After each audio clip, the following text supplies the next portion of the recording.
반쪽으로 출범했던 윤석열 정부 내각이 점차 진영을 갖춰가는 가운데 인선에 대한 엇갈린 평가가 나오고 있습니다.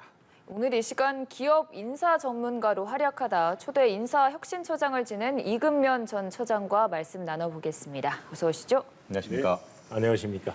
네, 내각을 잘 꾸리는 것도 대통령으로서의 중요한 덕목 중 하나인데 사실 그렇습니다. 40년 넘게 인사 관련된 일을 해오셨으니만큼 이번 윤석열 정부의 일기 내각에 대해 총평가를 하자면요.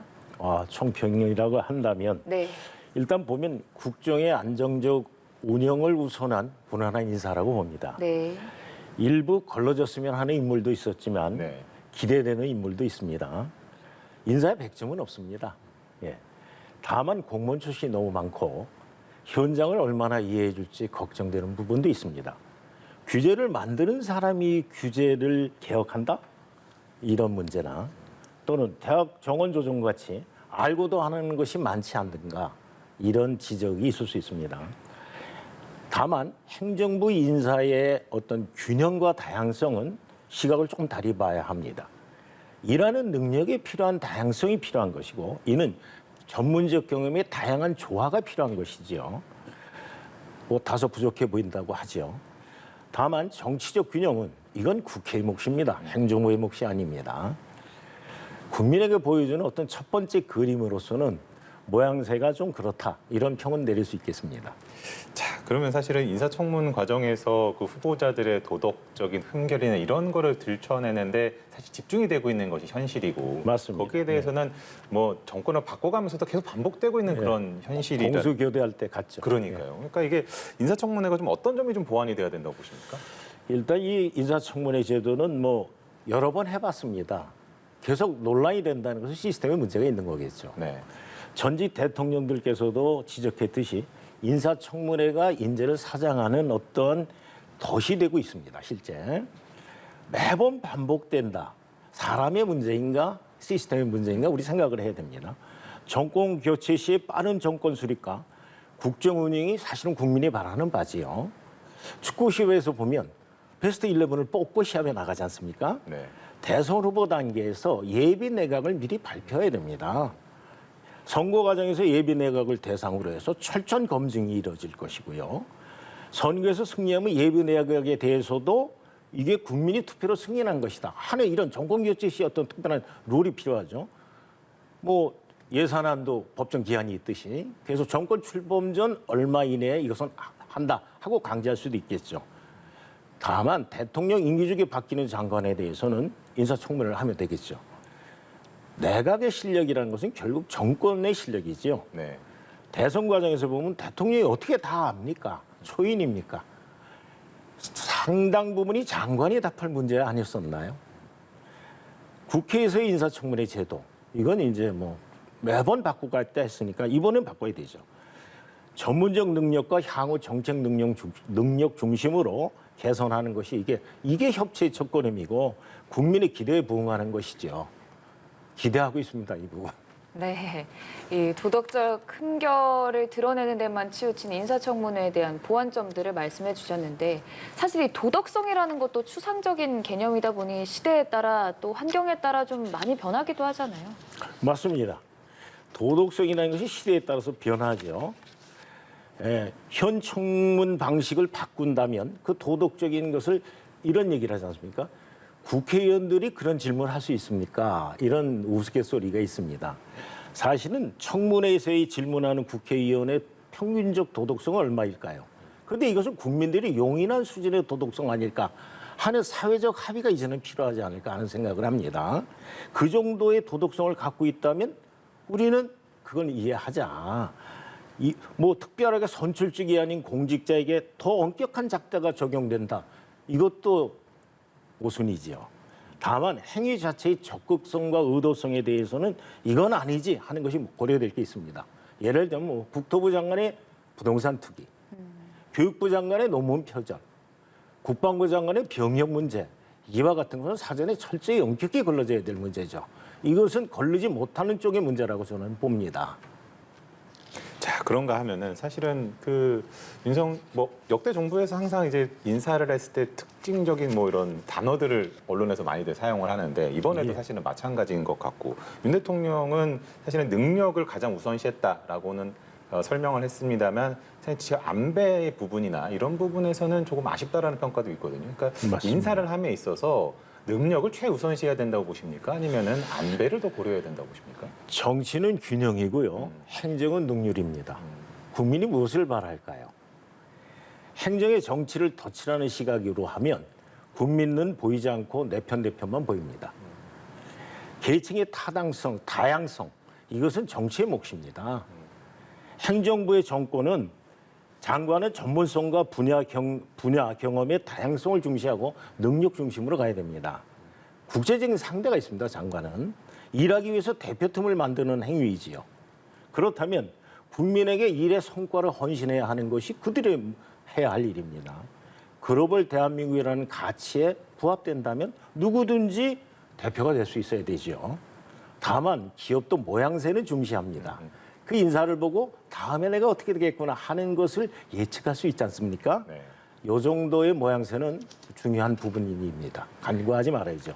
네. 그리고 또 윤석열 대통령의 또 다른 인사 성향이 과거에 직접 일해본 경험이 있던 자들을 많이 중용을 했습니다. 여기에 대해서는 어떻게 생각하시는지요? 처음 내각이죠. 그런 인사니 준비 문제도 있었을 겁니다. 뭐 편애란 말이 있죠.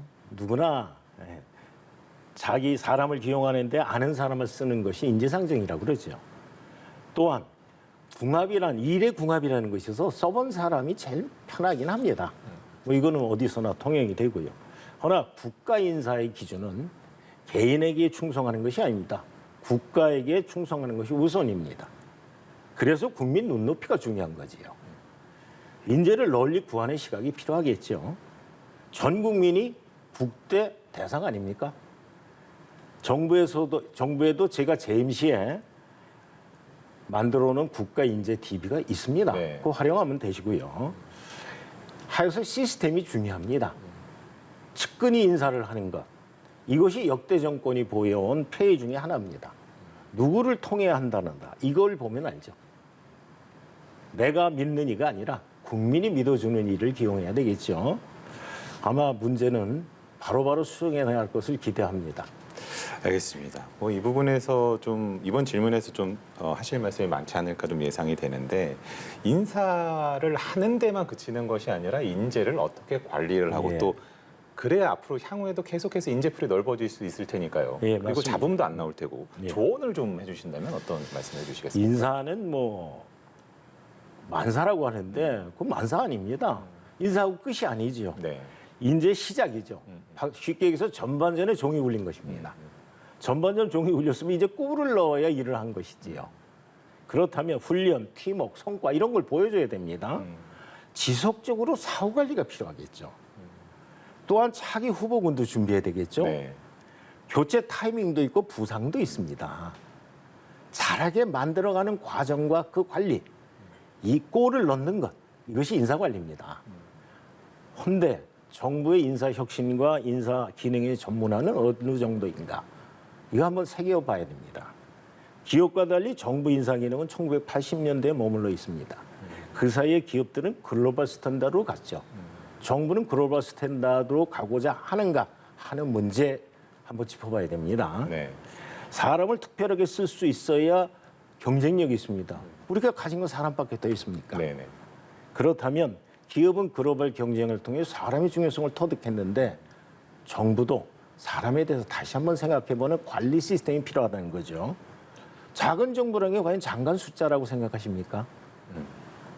정부 개편 시 늘 네 밥그릇 내 밥그릇 이런 얘기가 나오지 않습니까? 기득권이죠. 이를 넘어가야 하고 조직은 일하기 위한 기능이고 그렇다면 그때그때 바로 바꿀 수 있어야 됩니다. 100조 시스템의 국가를 600조의 나라에서 어떻게 똑같이 가져갈 수 있겠습니까? 미래에 맞게 바꿔야 되죠. 자, 그런가 하면은 사실은 추가적으로 드리고 싶은 질문이 공무원 사회를 얘기할 때 많이들 얘기하는 것이 이제 접시를 깨라라고 요구를 하는데 네. 그것이 쉽지 않다라는 사실은 것이 현실이다라는 말도 많거든요. 쉬운 얘기죠. 인사의 문제이죠. 인사의 전문가가 기업은 인사 담당 사장이 있는 것이 현실입니다. 네. 정부는 아직도 장관급 부처가 인사과장이 운영하지요. 운영과장이라고 합니다만 그 격차는 어떻게 발생됐습니까?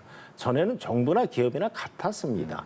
지금은 그 격차를 메우려고 합니까? 정부에서 인사 전문가를 장관 밑에 가지고 있습니까? 장관의 인사권을 독립적이고 자율적으로 주겠다 하면 장관이 인사에 대해서 좀 잘 아시거나 아니면 해박하시거나 아니면 그 옆에 인사 전문가가 붙어 있어야 되겠죠. 있습니까? 하는 질문을 스스로 장관님들 해주시면 좋겠고 국민들도 그 점을 눈여겨보시면 아, 우리 국가의 인사 시스템은 어떻게 돼가고 있는가? 공직은 왜 저렇게 굴러가고 있는가? 하는 의문점의 상당수를 경쟁력은 과연 정부에서 필요 없는가? 낭비와 능률은 어떻게 볼 것인가 하는 점이 필요하죠. 그렇기 때문에 공직개혁 또한 굉장히 중요한 화두여야 합니다. 참 인사를 꾸리는 데 있어서도 어찌저찌 말도 많고 탈도 많았지만 이제 점차 내각의 진영을 갖춰가는 모습입니다. 이제 막 출범한 지 일주일 정도 지난 윤석열 정부가 앞으로 풀어나가야 할 과제는 어떤 것들이 있다고 보시나요? 예, 뭐 일주일 됐지만 빠른 시간 내에 안정을 찾아가고 있는 것 같습니다. 네. 이제 장관 인선도 거의 끝났고 이제 막바지를 향하고 있는 것 같습니다. 정치적 부담을 따라서 연금, 노동, 교육 개혁을 한다 하니 이건 청년들이 기뻐할 일입니다. 물론 공직 개혁도 포함되겠죠. 하지만 중요한 것이 있죠. 첫째, 국민의 박수와 대다수가 잘못됐다고 하는 것들의 정상화가 이제 먼저겠죠. 그래서 정권이 창출됐으니까. 또한 이것들에 대한 잘못된 것에 대한 문제점 파악과 개선이 뒤따라야 합니다. 그래야 우리는 똑같은 실수를 또 하지 않겠죠. 두 번째는 서민을 위한 경제 살리기, 이거 필요하다고 봅니다. 서민의 눈물을 흘리게 하는 민생범죄, 이거 특별하게 다뤄줘야 될 항목입니다. 금융투자 사기, 다단계 사기, 보이스피싱, 마약범죄, 폭력 등 또 부동산 비리, 이런 것은 개인과 가정을 무너뜨립니다. 네. 이거 누가 관심 있습니까? 검찰 수사권 논쟁보다 민생범죄에 적극적인 대처가 먼저 아닙니까? 중수처보다 민수처가 먼저일지도 모르겠습니다. 길 가다가 맞아 죽는 일은 없어야 되지 않겠습니까? 그런 사건, 사고 예방할 수는 없을까요? 이런 점이 두 번째고요. 셋째는 청년 세대의 미래를 위해서 무엇을 우리가 지금 해야 될까 하는 생각을 해봐야 됩니다. 그들의 아픔과 인내도 함께 호소해야 되겠지만 일자리와 아이들의 대한민국을 위해서 우리는 지금 무엇을 해야 되는가 하는 거죠. 그래서 꼭 필요한 개혁들, 이거 놓치면 우리는 실기하고 또 하나의 대한민국의 기적을 만들어 나가기 아마 어려워질 수 있습니다. 세계는 다양한 경쟁이 지금 동시다발적으로 일어나고 있고 네. 상당히 어려운 지역적 문제들이 너무도 많습니다. 우리 대한민국이 어디로 가느냐가 중요하죠. 그래서 마지막으로 대한민국, 우리를 어디로 가지고 갈라 하는가? 국가의 국가적 목표와 비전은 무엇인가? 이 문제를 얘기를 해줘야 됩니다. 이것이 통합과 미래이죠. 누구에게 무엇을 잘해주는 게 아니라 우리의 내일을 어떻게 약속하는가? 우리 아이들에게 어떤 미래를 줄 수 있는가? 우린 지금 이 시대에 무엇을 해야 하는가? 하는 부분이 참 중요한 윤 정부의 과제라고 봅니다. 다만 하나 걱정스러운 것은 우리가 없어져가는 정신적 자산이죠. 한국이 정신적 자산이라는 것은 세계적이라고 얘기했습니다. 네. 자랑스럽지요. 역사의 유산이고요.